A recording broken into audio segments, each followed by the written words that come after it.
yang sedang di tengah perjalanan. Kita ajak ngobrol dulu karena ini saya kira ini soal yang sangat penting ya, bukan saya kira, saya yakin ini sangat penting karena ini akan menyangkut hajat hidup kita semua. Ini jadi begini Bung Rocky, terima kasih dulu deh Anda sudah bersedia berhenti sejenak ya untuk ngobrol ya. Tidak seperti yang dinarasikan sebelumnya, PPN 12% itu tidak hanya untuk barang mewah, tapi juga menyasar produk yang digunakan oleh kalangan rakyat miskin. Bahkan ini paling bawah ini.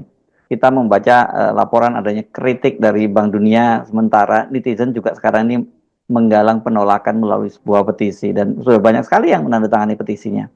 Ya, bisa terbaca kepanikan dan frustrasi sebetulnya dari Menteri Keuangan karena tax ratio tidak bertambah tuh, dan kelihatannya kemampuan yang sudah diandalkan itu tidak mencapai target, dan datanya mereka buka sendiri itu, pajaknya 82%, pajak macam-macam lah kelihatannya, dan realisasinya maksudnya belum bisa dicapai sepenuhnya, dan pada akhirnya harus berhadapan dengan keadaan ekonomi yang diidealkan tumbuh 8%, walaupun sudah dikoreksi oleh beberapa petinggi Partai Gerindra bahwa bukan 8% tapi menuju ke 8%, dan perkiraan ya paling 5% juga udah bagus itu, dan itu yang memungkinkan kita menangkap semacam sinyal akan ada krisis ekonomi itu.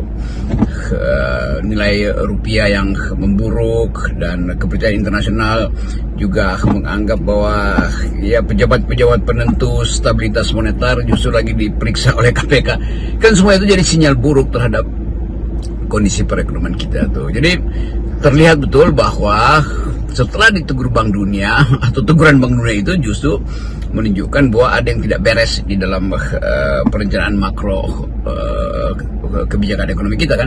Nah, itu yang sangat gampang untuk kita duga bahwa akan ada kesulitan untuk membiayai proyek-proyek yang sifatnya mercusuar, yang disebut mercusuar, PSN segala macam itu, jembatan, jalan tol, yang memang mesti dihemat akhirnya kan. Jadi sinyal ini juga menunjukkan teguran pada Jokowi supaya, harus disebut Jokowi karena yang masih berharap supaya IKN diteruskan, jalan tol diteruskan, kan Jokowi kan, itu legasi dia kan. Jadi sekaligus sinyal dari Menteri Keuangan bahwa Pak Jokowi jangan terlalu banyak berharap ya bahwa kami akan melanjutkan sensasi-sensasi ekonomi yang Anda bayangkan. Kami tidak mungkin melanjutkan seluruh yang dulu dielulukan bahwa ini bapak infrastruktur dan itu membangkrutkan APBN karena nggak dihitung efisiensinya, nggak dihitung kapan diperlukan, kenapa harus sekarang jalan-jalan tol itu dibangun, padahal pada akhirnya tuh yang balik dari jalan tol itu adalah nol, sehingga jalan tol rugi lalu dijual ke asing kan.